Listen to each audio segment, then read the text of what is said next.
Welcome back to the Means Report, everybody. Thank you for staying with us as we continue to profile our candidates for the Augusta-Richmond County Commission. We just got through with District 4, 3 candidates. Now 4 candidates are on the set of the Means Report as we profile the gentleman in District 8. All of them will be, well, one of them is going to be a brand new commissioner because the incumbent, Jimmy Smith, is done due to term limits, and we appreciate his service for sure. Let's begin by meeting all 4 of these candidates, and as we did last segment, allowing them to just make a brief opening remark. And we'll begin with you, Alan Tanner, just to tell folks who you are and briefly why you decided to run in the 8th District. My name's Alan Tanner, and when I entered the Metro Spirit, I saw a lot of what was going on in Augusta that I didn't like.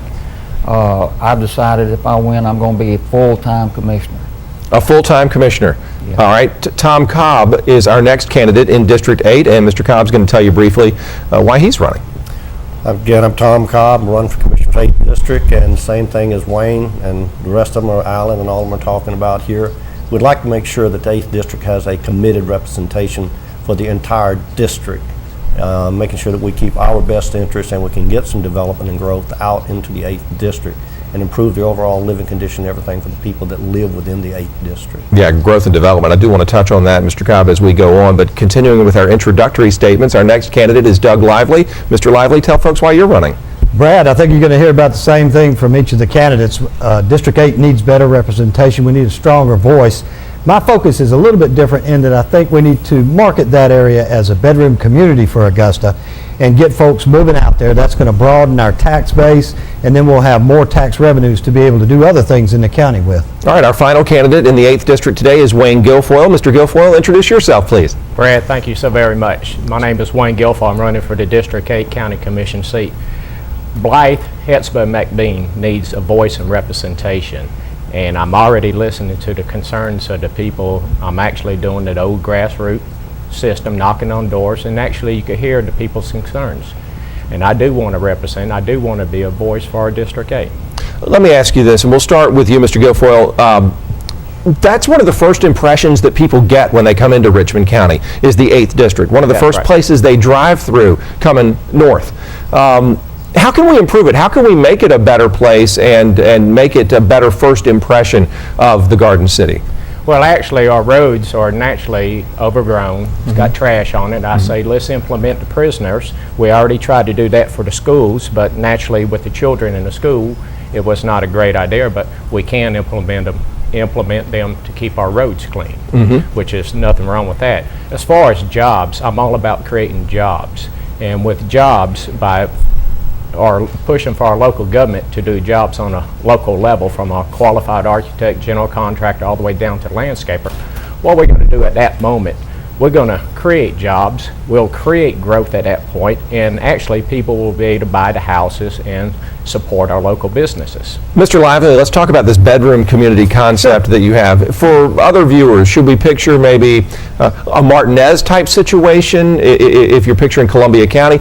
What would it be like in comparison to the big Augusta being, of course, the central city in Richmond County? Excellent question. And actually, you talked earlier with the District 4 candidates about infrastructure, and we do not have sewer south of Spirit Creek. So what that's going to do will drive home builders to go to lot sizes that are an acre or better. It's very similar to the growth that we saw in Evans, and it's moved on up Washington Road, but we'd like to do that in South Augusta in a controlled manner. What that's going to do is attract middle to upper middle class residents to move out there. That's going to add tremendously to our tax base. Another thing too that we want to do, Brad, is promote a program called Shop South Augusta. We need retail out that way, and the only way we're going to do that is, one, to increase the population, but second is to vote with our dollars and keep those dollars south of the Gordon Highway. Then we'll get some attention from the grocers and from the retail chain restaurants. What are some improvements you'd like to see, Mr. Cobb, as you go forward, and if you got the chance to represent the 8th District? How can we make that place better? Same thing we're talking about with the growth and the development stuff there. Without having jobs, there will be no growth. In order to make sure that the residents and people in our area can afford to build the homes, buy the land and stuff, we have to have jobs in our area here. Whether in the 8th District or any district within the county, that would be a plus for us. So we need to work very hard to improve the availability of jobs for everyone that's working within our county. How can we make some of these, Mr. Tanner, ideas come true? How can we get the attention of local and state leaders and get those dollars directed to the 8th District and make it a better place to live and to shop? Well, you know, Doug talked about a bedroom community, $200,000, $300,000 homes, but you have to have jobs to afford those kind of homes, okay? And you can't do that over a, you know, restaurant coming in. We need industry out our way, okay? We got a 1,700 acre industrial park. Talk about sewer, it's got water, nothing's on it. But if you're a big company and you watch the TV and see our commission, how they act, it would scare me too. We got to have big business come out our way. We've got the room for it, and we need to fix our highways. Mike Paget Highway is a death trap. Yeah, we hate Mike Paget Highway because of that. Mike Paget Highway, one of the dangerous roads, one of the most dangerous roads in the CSRA, and we all wish that cars would slow down there, trucks would slow down there, and people would be safer. Let me ask you this, because of course we're tight on time as we were with our previous candidates, and we'll start with you, Mr. Lively.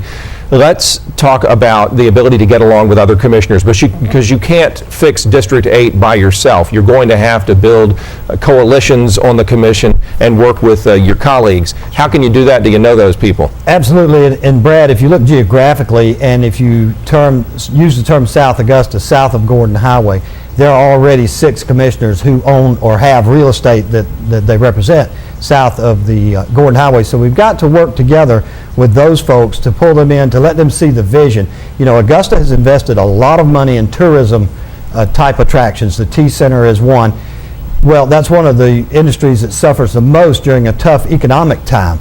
So if we can get them to share that vision to grow Augusta's population, then I think it'll be easier to get them on board. Now, there is a little bit of a sticky point in that we've got 2 sitting commissioners that have endorsed one of the candidates in this race, and that makes it difficult, and it's not usual business to do that. So that'll be a hurdle that we already have to overcome going in. Tell the viewers who you're talking about so they'll be informed as well. I believe that Joe Bowles and Joe Jackson have endorsed Mr. Guilfoyle. All right, Mr. Guilfoyle, you're my next candidate to ask a question of anyway. So my question is, how can you get along with people and on the commission to get things done? And if 2 of them have already endorsed you, I guess you're going to get along with them just fine.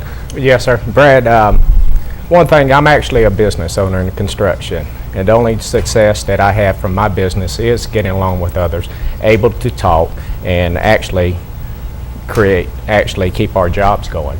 As far as the endorsement, I'm proud to have it. There's nothing wrong with having an endorsement from Joe Bowles and Joe Jackson. And I actually get along great with Alvin Mason and Corey Johnson. Okay, so you have relationships already? Yes, sir. On the commission? Between Grady and Sean, I get along with them both.